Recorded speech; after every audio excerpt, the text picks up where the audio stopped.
상고하저를 고민하시면 저희도 고민되는 게 이미 여기 올라타 있는 사람들은 신나지만 나는 아직 못 탔는데 가버리면 어떡하지? 이 걱정하시는 분들 계시거든요. 그러면 이렇게 날마다 사상 최고가를 찍어버리는 이때에는 투자를 어떻게 해야 돼요?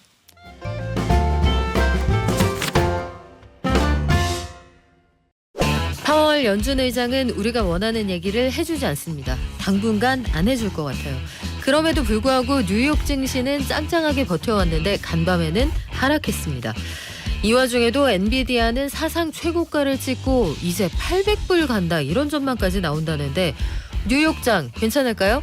그리고 저 PBR주 열풍이라기에는 너무 짧지 않아요? 조정이 벌써 오면 안 되는데 나는 아직 못 탔는데 2월 시장 생존 전략 짜보겠습니다. 대신증권 문남중 연구위원 오셨습니다. 안녕하세요. 안녕하세요. 한 달 지날 때마다 시장이 정말 요즘 날씨처럼 변덕스러운데 일단 간밤에 뉴욕 증시가 하락했습니다. 증시가 사실 연준 의장이 이렇게 말할지 몰랐던 건 아니잖아요. 그냥 울고 싶은데 뺨 때린 건 아니에요? 어떻게 보면 투자자분들이 너무 과도하게 금리 네. 인하를 기대하셨기 때문에 파월 연준 의장 입장에서는 그러한 낙관적인 과도한 기대를 좀 억누를 필요가 있다는 생각이 좀 들지 않았나 생각을 해요. 기대하게 해놓고 본인이 먼저 기대하게 했잖아요. 그런데 네. 미국 중앙은행 연준은 투자자들에게 금리 인하에 대해서 명시적으로 얘기한 적은 한 번도 없어요. 그러니까 작년부터 사실 와. 투자자분들이 금리 인상 사이클이 끝났기 때문에 네. 그 다음 수순은 당연히 금리 인하이고 결국 연준이 좀 빨리 해줬으면 좋겠다라는 생각들이 좀 너무 낙천적으로 많이 있다 보니까 그 부분들을 좀 조율을 해주는 차원에서 1월 FMC 때 가감하게 얘기하지 않았나 생각을 해요. 사실 파월 연준 의장 입장에서는 3월 FMC 금리 인하하지 않겠다 단호하게 얘기하기보다는 앞으로 좀 올해 이 금리 인하에 대한 속도를 좀 조절해 나갈 수 있다는 톤으로 해줬으면 좋았을 텐데 어떻게 보면 좀 가격하게 발언을 했던 부분들이 있었고 어떻게 보면 이게 지금 당장으로는 증시가 하락하는 데 영향을 줄 수 있지만 시간이 지나면 저는 오히려 긍정적으로 바뀔 것 같거든요. 왜요? 사실 새해 미국 증시가 사상 최고치를 경신하고 계속 올라가는 모습이긴 하지만 이게 사실은 정상적인 흐름은 아니라고 생각을 해요. 왜냐하면 파월 연준 의장이 금리는 안 하겠다라는 얘기까지 했음에도 불구하고 올라가는 걸 보면 지금 시장이 어떻게 보면 비이성적 가열 구간에서 투자자들이 좀 매몰된 부분들도 있지 않나라는 생각이 들어서 저는 2월달 한 달 정도는 큰 가격 조정은 아니더라도 좀 쉬어갔으면 하는 바람이 좀 있거든요. 쉬어갔으면 하는 바람? 네, 그래야 저는 그런 바람 싫은데요. 안 쉬어갔으면 좋겠어요. 왜냐하면 더 멀리 더 높이 가기 위해서는 또 쉬어가는 구간들이 필요하니까 그래서 저는 1, 2월 정도에는 약간 쉬어가는 게 사실 미국 증시가 S&P 500 지수 기준으로 5천 시대를 열고 네. 사실 올해 미국 대선 이전을 놓고 온다고 하면 아마 여러분들이 생각할 수 없을 정도로 많이 올라갈 수 있는 모습들을 좀 보여줄 수 있는 게 대표적으로 미국 증시라고 생각을 하고 있기 때문에 사실은 이걸 또 염두에 둬야 돼요. 어떤 거냐면 연초 이후에 대부분의 사람들이 상저하고 그러니까 하반기로 갈수록 증시가 더 올라갈 거라고 대부분이 생각을 했거든요. 네. 근데 반대로 지금 물론 이제 2월 달이긴 하지만 지난 한 달을 놓고 온다고 하면 한 달을 채우지 못했는데 계속 올라가면서 사상 최고치를 경신했단 말이에요. 그 뉴스를 날마다 전해드렸어요. 사상 최고치 어제도 최고 오늘도 최고 이렇게요. 그 얘기는 결국 반대로 이제는 상고 하저에 대한 확률도 높아질 수 있다. 그러니까 이 부분에 대해서는 어느 누구도 명확하게 답을 드리지 못하지만 고민을 좀 해봐야 된다는 거죠. 과거에도 작년 같은 경우에도 사실 주요 IB들이 전망을 했을 때 보름도 안 돼서 다 틀렸거든요. 그러니까 올해 같은 경우에도 약간 그런 수순 좀 밟아가지 않나라고 생각을 해서 제가 요즘에 가장 고민하는 거는 네. 너무 증시가 좋으니까 이게 정말 상저하고가 아니라 상고하저로 갈 확률도 이제는 어느 정도 좀 생각을 해봐야 되지 않나라고 저는 개인적으로 좀 고민을 하고 있어요. 상고하저를 고민하시면 저희도 고민되는 게 이미 여기 올라타 있는 사람들은 신나지만 나는 아직 못 탔는데 가버리면 어떡하지? 이 걱정하시는 분들 계시거든요. 그러면 이렇게 날마다 사상 최고가를 찍어버리는 이때에는 투자를 어떻게 해야 돼요? 물론 이제 제가 말씀드리는 건 가정이죠. 그렇죠. 예.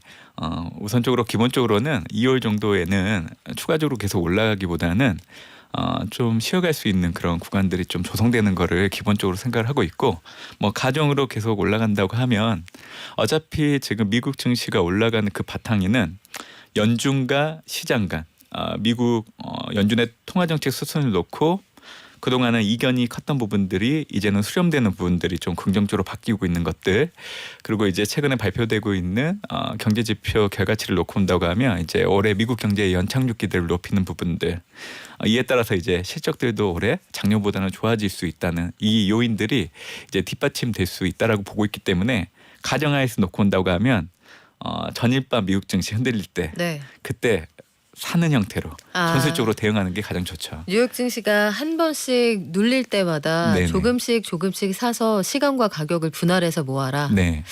그래요. 근데 지금 경기 지표가 나올 때마다라고 말씀을 하셨지만 가장 최근에 나온 서비스업 경기 지표를 보니까 연착륙 정도가 아니라 그냥 무착륙으로 착륙 안 하고요. 공중급유하고 그냥 쭉 갈 것 같거든요. 어떻습니까 미국 경기? 아까 제가 들어오기 전에도 ISM 서비스업 지수 네. 관련해서 설명을 잘해 주셨는데요. 저는 이 지표에 좀 의미를 하나 부여를 하고 있어요. 그러니까 연준이 금리 인하를 단행하기 위해서는 5가지 조건이 필요한데 사실 물가, 기대 인플레이션율 그리고 부동산 대출 증가율은 다행히도 계속 떨어지고 있단 말이에요. 그래서 남아있는 2가지 요건은 비농업 부분 고용자 수 그리고 생산 지표 ISM 제조업과 서비스업 지수 이 2가지만 지금 남아 있는데 제조업 지수 같은 경우에는 수축 국면에 있기 때문에 문제가 안 돼요. 근데 지금 ISM 서비스업 지수가 전월보다 오름폭을 줄이는 게 아니라 전월보다 더 높게 나와버렸잖아요. 이 얘기는 결국 연준이 금리 인하를 단행하는 시점을 가늠할 때 늦출 수밖에 없는 잣대가 될 수밖에 없다는 거죠. 결국 제조업이든 서비스업이든 동반 수축 국면에 들어가야 되고 비농업 부분 고용자 수가 최근 발표된 게 예상치보다 너무 잘 나와버렸잖아요. 2배가 넘어요. 어떻게 맞아요. 그렇게까지 차이가 납니까? 네, 물론 이제 네. 뭐 계절성을 반영해서 왜곡된 부분들도 분명히 있다라고 생각을 하고 있어서 이제 2월부터 발표되는 고용 지표는 다시금 지난해 4분기 수준으로 수렴할 걸로 예상을 하고 있는데 이 비농업 부분 고용자 수가 3개월 이동 평균을 놓고 봤을 때 10만 명 초반 정도는 떨어져야 10만 명 초반이요? 네. 지금 30만이 훌쩍 넘는데. 그래서 제가 네. 작년부터 올해 3월달 금리 인하는 좀 어렵다고 얘기했던 이유가 비농업 부분 고용자 수 ISM 서비스업 지수가 조건 부합이 안 됐기 때문에 연준은 사실 금리 인하를 하고 싶어도 명분이 필요한데 그 명분 조건이 안 된 상황이라서 사실 3월은 너무 이르다. 그래서 이제 2분기 이후로 분명히 금리 인하를 단행하겠지만 최적의 시점은 5월 FMC 정도 되면 제가 말씀드렸던 2가지 정도가 그래도 수렴할 수 있는 시간적인 여유는 충분히 있다라고 보고 있기 때문에 5월. 예. 그래서 저는 5월 FMC를 연준이 처음 금리 인하를 하는 시점으로 보고 있고요. 5월 FMC는 현지 시각으로는 1일, 한국 시각으로는 2일 날 이 결과가 발표가 되죠. 근데 중요한 거는 5월달 금리 인하를 하려고 하면요. 연준 입장에서는 3월 20일 그냥 현지 시각으로는 3월 20일이고 한국 시각으로는 이제 3월 21일 새벽이 되겠죠. 분명히 5월달 이제 금리 인하를 하기 위한 가이던스를 줄 수밖에 없는 상황이에요. 우리 뭐 시체말로 밑밥을 까는 건가요? 그렇죠. 네. 네. 그렇기 때문에 이번 달까지는 증시가 좀 조정이라는 얘기를 저는 하고 있거든요. 하지만 이 조정이라는 기간이 끝나고 나면 3월부터는 3월 FMC를 앞두고 이제 5월달 이제 금리 인하를 할 수 있는 기대가 들어오기 시작을 할 거예요. 그렇게 된다고 하면 전일밤 뭐 미국채 2년물 10년물은 약간 튀어오르는 모습을 보였지만 다시금 3월달 되면 또 이 튀어오른 부분 정도로 다시금 떨어지는 모습을 보일 걸로 좀 예상을 하고 있기 때문에 3월이 되면 사실 근심 걱정을 좀 덜 수 있는 부분들은 분명히 있다. 다만 2월달 이번 달에는 일단 주가는 좀 떨어지고 금리는 올라가고 달러는 강세를 좀 받고 이런 투자 환경들이 좀 조성될 수 있다라고 저는 생각을 하고 있죠. 그러면 2월 한 달 동안 그리고 뭐 2월 한 달까지 갈 것도 없이 간밤에 장기 국채 금리가 급등을 했거든요. 그러면 채권 투자하시는 분들은 네. 어떻게 금리 올라 있을 때 요때 야금야금 좀 주워 담았다가 차익 실현 3월에 하시면 됩니까? 3월이 아니라 저는 올해 내내 가지고 있으셔도 좋을 것 같아요. 그래서 제가 물론 이제 지금 미국 증시가 뭐 계속 올라가니까 이걸 배제하고 얘기해 드릴게요.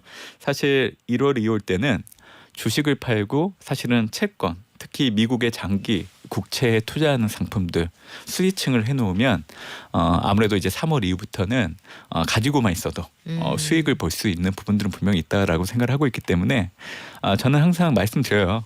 좋을 때 팔아야 된다. 물론 이제 미국 증시는 좀 어긋나긴 했었지만 한국 증시 같은 경우에는 사실 지난해 좋을 때 파신 분들이 분명히 있어요. 네. 올해 1월 때 안 좋았잖아요. 그러니까 이왕이면 좋을 때 팔아도 나중에 시간이 지나고 나면 후회는 안 들어요. 그렇기 때문에 저는 지금도 좀 주식시장 같은 경우에는 좀 좋을 때 팔아놓고 좀 흔들릴 때 사고 이런 형태로 가는 게 가장 좋지 않을까 생각을 합니다. 미국장 부럽다. 생각해보니까 미국장에서 좋을 때 팔아라가 꼭 먹혀들지 않았던 건 계속 좋아서 그렇잖아요. 네. 그러니까 언제 팔아도 좋긴 좋았는데 더 좋고 더 좋고 이랬던 거죠. 그래서 투자자분들이 실제적으로 지난해 산타넬리가 왔을 때 S&P 500 지수 기준으로 아마 4,800선 전후에서 좀 매도를 하신 분들도 분명 있어요.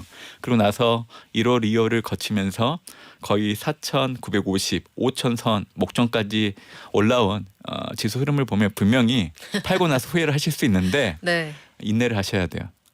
기회는 분명히 또 옵니다. 그렇기 때문에 저는 이번 달 그때 파셨던 분들이 다시금 주식시장에서 좀 더 싼 가격으로 살 수 있는 기회는 분명히 온다고 보고 있기 때문에 너무 자책하지 마시고 조금만 기다려 주시기 바랍니다. 자, 그러면 그때 못 샀던 여러분들이 놓쳐서 아쉬운 종목의 대표 주자 아마 엔비디아일 거예요. 작년 이맘때 그걸 사서 내가 갖고 있었더라면 차를 바꾸지 않았을까 이런 분들도 많을 텐데 엔비디아 주가가 지금 주당 거의 700불까지 와 있거든요. 이거 언제까지 갑니까?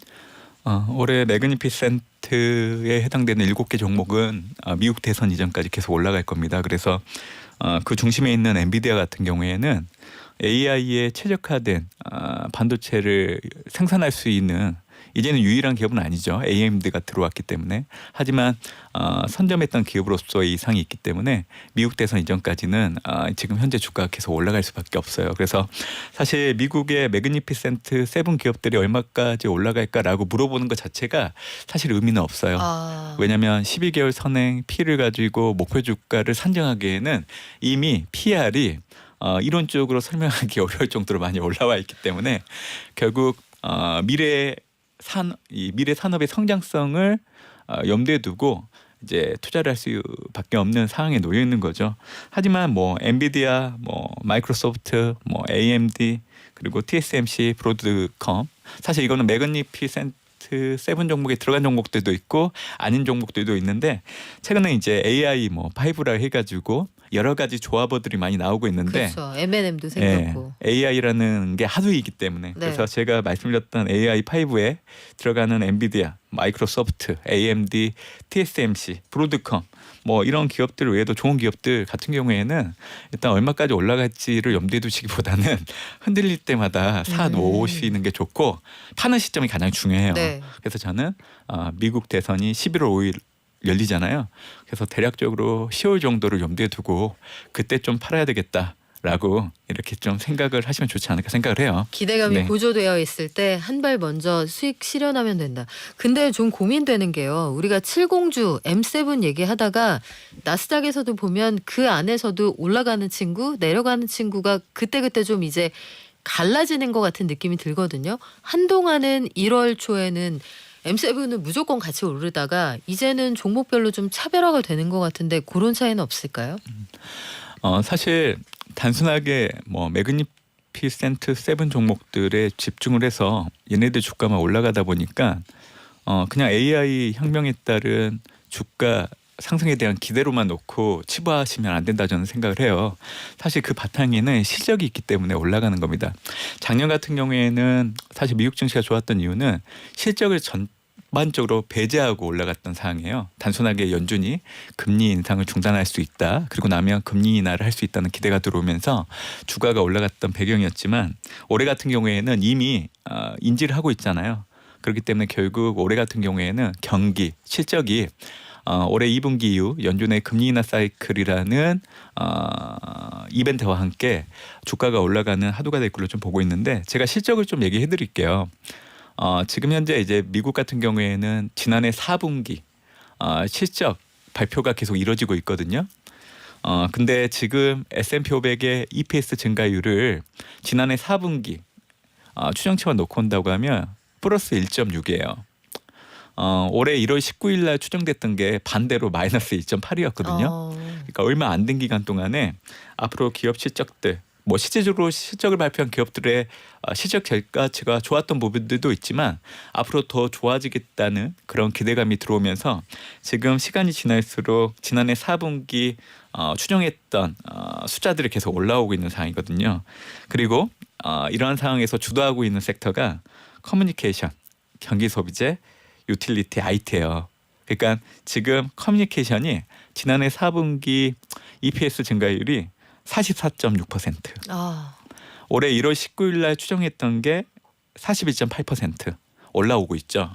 그리고 이제 IT 같은 경우에도 지난해 4분기 19.8%였는데 올해 1월 19일 날 추정됐던 게 15.9이면 지금 시간이 지날수록 계속 올라온단 말이에요. 그렇기 때문에 지금 매그니펜 센트 7 종목들 주가를 견인하는 거는 AI 혁명 모멘텀이 아니라 실적이라고 보시면서 생각하시면 좋을 것 같고요. 매그니피센트 종목이 아니더라도 실적만 좋다고 하면 주가는 올라가고 있는 모습이기 때문에 앞으로 옥석가리기를 할 때는 AI 혁명이라는 카테고리도 되게 중요한 요소이긴 하지만 저는 실적을 염두에 두고 종목들을 선택하는 게 좋지 않을까라는 생각도 해보고 있습니다. 그래요. 근데 미국장을 보면 이게 올라간다는 기대감을 실적이 떠받치잖아요. 우리 저 PBR주 흐름 이 얘기를 안 할 수가 없을 것 같은데 지난주에 살짝 뜨겁더니 저 PBR주 이제 어떻게 끝난 거예요, 위원님? 정부의 기업 밸류앱 프로그램을 도입한다는 건 되게 긍정적인 건데 네. 아무래도 이제 주식시장에 모멘텀이 없다 보니까 그 모멘텀들이 좀 쏠림 현상으로 이어지면서 관련된 종목들의 주가가 단기 급등했던 게 좀 부담이 되지 않았나 생각을 해요. 근데 이제 중요한 거는 금융당국이 강조하는 포인트를 아실 필요가 있어요. 어떤 포인트냐면 상장 기업 스스로 기업 가치 제고하는 계획들을 수립하는 게 핵심이라는 거예요.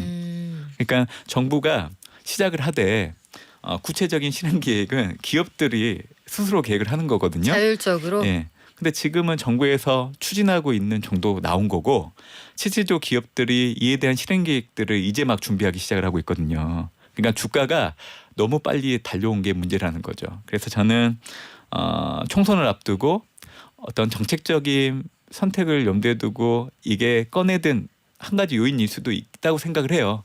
그렇기 때문에 결국에는 연속성이 중요하다. 그래서 총선이 끝나고 나서도 이 정부가 추진하고 있는 기업 밸류앱 프로그램과 관련된 정책들이 계속 유지되고 새로운 게 또 부과되고 이러한 것들이 정부, 상장사 그리고 투자자들 역시 지속적인 관심과 노력들이 이어져야 저 PBR 관련된 종목들의 주가들이 계속 올라갈 수 있는 부분들은 분명히 있다라고 생각을 해요. 그리고 사실 이 제도를 일본이 먼저 도입을 했거든요. 네. 물론 이제 일본의 저 PBR 관련된 종목들의 주가가 올라가기도 했었지만 실제적으로 일정 기간이 지나고 나서 보면 사실 저 PBR 기업들 주가가 일본 증시가 올라가는데 주도했던 건 아니에요.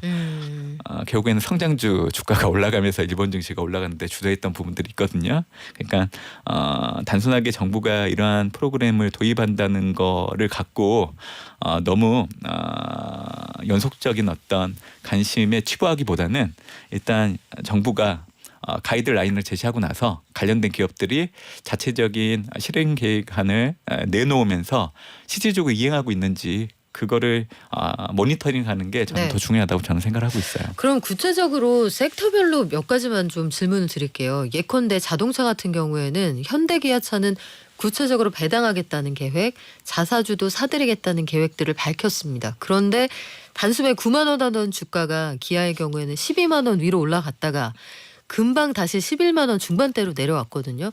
이때 아마 투자자들이 수익이 났으면 난 지금 팔아야 되나? 못 사신 분들은 난 지금 들어가야 되나? 되게 고민을 하실 텐데 이럴 때는 선택의 기준을 어디다 두면 좋습니까? 어차피 저 PBR 관련된 기업들의 주가 급등은 일시적이라고 말씀을 드렸어요. 그러니까 연속성을 가지고 움직이기에는 부족함이 있다라고 생각을 해요. 결국 중요한 거는 우리나라 증시 흐름이 더 크다고 생각을 해요. 그러니까 나무보다는 투자자 여러분들이 숲을 보셔야 된다고 생각을 하고 있는데 이번 달 가지는 이 코스피 지수가 2,450에서 2,650 밴드 내에서 움직일 걸로 좀 보고 있기 때문에 2,650에 가까워지면 팔고 2,450에 가까워지면 다시 사고 이거를 2월달 좀 전술적으로 좀 활용하는 게 중요하다고 생각을 하고 있고요. 3월달 이제 미국 증시가 본격적으로 상승 전환하면서 계속 올라가는 상황이라고 하면 아마 우리나라 증시 역시 후행하면서 올라갈 여지가 더 커지는 상황이기 때문에 아마 코스피 2,650의 상단이 열어질 여지가 상당히 크다고 봐요. 그래서 저는 2월달과 2월 이후를 구분해서 보시면 좋을 것 같은데 일단 2월달은 상단이 열리지 않는다. 그래서 투자자 여러분들이 너무 큰 기대를 하실 이유는 없다라고 저는 생각을 하고 있습니다. 그러면 2월 달은 도약을 위한 준비의 기간으로 삼으면서 뉴욕장이든 한국장이든 분할 매수하면서 가겠다. 근데 중국 증시는 그렇게까지 빠르게 좋아지는 것 같진 않은데 요거 계속 우리 발목 잡을까요? 그렇죠. 사실 올해 이제 한국 증시, 미국 증시의 디커플링을 염두에 둔다고 하면 한국 증시 같은 경우에는 이 중국 경제 부진이 장기화되는 요인들도 분명히 있다고 생각합니다. 그래서 이웃나라 중국의 경기가 양해 이후로 좋아지는 그림이 나오지 않는다고 하면 한국 증시의 상단은 다시금 열리지 않을 가능성이 상당히 높다고 생각을 해요. 네, 양회에서 제시된 성장률 전망치 볼게요. 지금까지 대신증권의 문남중 연구위원과 함께했습니다. 고맙습니다. 감사합니다.